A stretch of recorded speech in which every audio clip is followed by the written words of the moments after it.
আসসালামু আলাইকুম সবাইকে। আশা করি সবাই ভালো আছেন। আমিও ভালো আছি আপনাদের দোয়া এবং ভালোবাসায়। আমি আজকে নতুন আরেকটা ভিডিও নিয়ে চলে আসলাম জান্নাত লাইফস্টাইল অ্যান্ড ব্লগ থেকে। আজকে আমি পোলাও এবং মুরগি রান্না করব, সেটাই আপনাদের সাথে শেয়ার করব।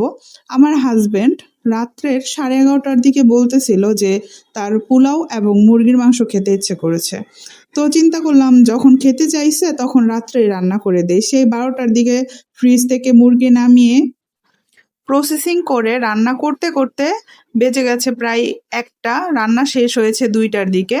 আমার ফ্রিজে দেশি মুরগি ছিল, সেটাই নামিয়ে রান্না বসিয়েছি। এক চুলায় মুরগি বসিয়েছি, আরেক চুলায় আমি পোলাও বসিয়ে দিয়েছি এবং এভাবেই রান্নাটা করছিলাম। আমার হাজব্যান্ড একটু পর পর এসে দেখতেছিল যে রান্না কত দূর।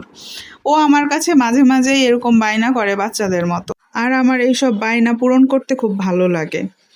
এছাড়াও দেখা যায় যে রাত্রে ওর এটা খেতে ইচ্ছা করে, ওটা খেতে ইচ্ছা করে, আমি বানিয়ে দিই। আমার কাছে ভাল লাগে ও যখন আমার কাছে বাচ্চাদের মতো বায়না করে বলে এটা খাবো ওটা খাবো, ভালো লাগে আমার কাছে খুব। আল্লাহর রহমতে আমাদের সম্পর্ক অনেক ফ্রেন্ডলি। আপনারা দোয়া করবেন সবসময় আমাদের দুইজনের জন্য। আপনাদের সাথে কথা বলতে বলতে আমার মুরগি প্রায় হয়ে গেছে এদিকে, আর ওদিকে আমি একটু পর পর পোলাওটা নাড়া দিচ্ছিলাম যেন নিচ দিয়ে লেগে না যায়। আর অত ভালোভাবে কিছুই করিনি, কারণ রাত বাজে প্রায় 2টা। যতটুকু পেরেছি, চোখে একটু ঘুমও ছিল, অতটুকু দিয়েই রাত্রে রান্নাটা করছিলাম। কারণ ও খেতে চেয়েছে, আর ওকে না খাওয়ালে রাত্রে আমার ঘুম আসতো না।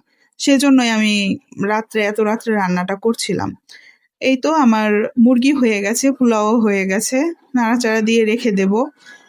তো আমার হাজবেন্ড খুব খুশি। ও যখন আমার কাছে আবদার করে, আমি যখন পূরণ করি, ও খুব খুশি, বাচ্চাদের মতো এত খুশি হয়।